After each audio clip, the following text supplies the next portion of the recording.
o'clock in the morning on a Friday. I'm just turning my video camera on because I'm journaling, and I had the most profound realization about the relationship with food and my mother. I don't know if I have enough space on here. God, I hope so. I'm gonna make it quick. So Jay and I were talking last night about me starting back at therapy again, and he was asking me about the things that I wanted to work on, and one of them is the relationship with my mother. And he made a sarcastic comment about what issues, why would you have issues? And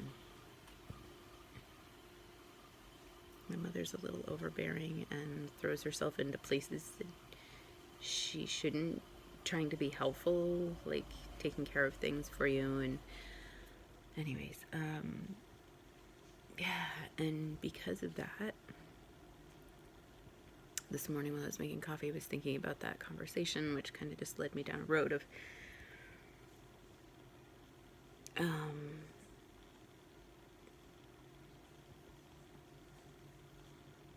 that my mother's love was always conditional. I do all this for you. How could you do that to me? She just did that with my oldest son. It's disgusting.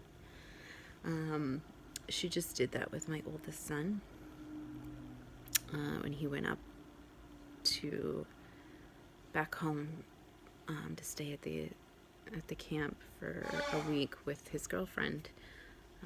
He's 23. He's gonna hang out with his girlfriend. He doesn't need to hang out with his family. I mean, it would have been nice, yes. I get her side of things. But she was really hurt by it, and she made the comment of, after all I do for that boy, or all I've done, and she's made that comment several times throughout my life. And it's always like stuck in my head, but now I realize what it means and how conditional her love is. So which made me think of being younger, and if I wasn't a good girl, then her love got taken away. Like when I wasn't good,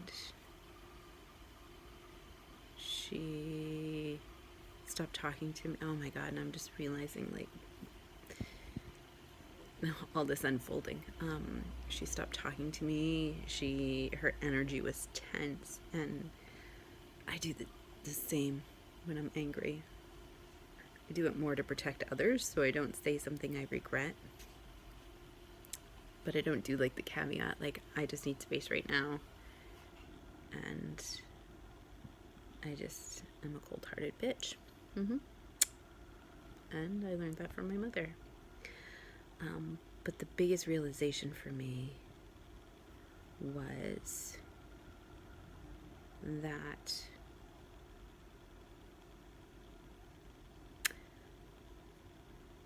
my mother's love language has always been food. That's how she shows her love. And I realized this is where my eating disorder started from, as far as the binging, because food is love for me. And if I didn't eat the food, then I wasn't loved.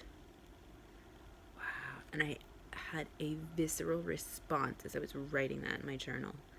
Like I felt my body just lighten and release. Like I've never experienced anything like that before.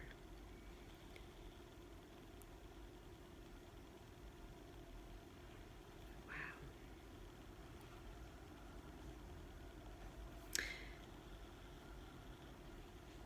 The healing process is so freaking hard. It's so hard, but so worth it. I have so much understanding now about myself and the way that I react.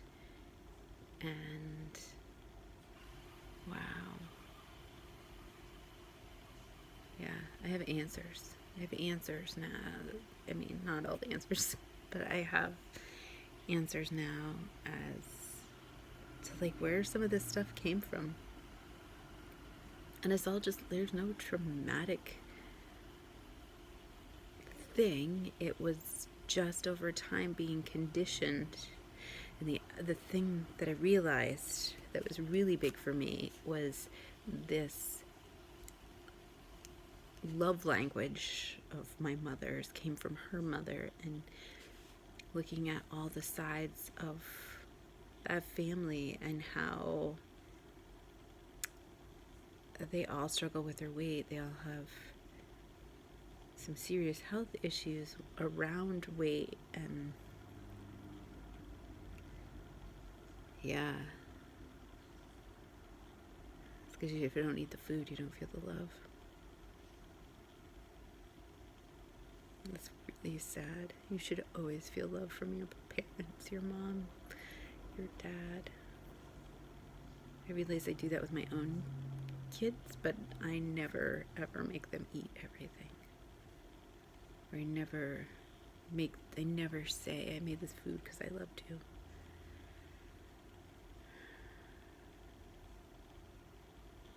Or I worked hard on this meal. I remember hearing that too. Anyways, big stuff coming up. Big fat orange happy cat. Brightest blessings to you all.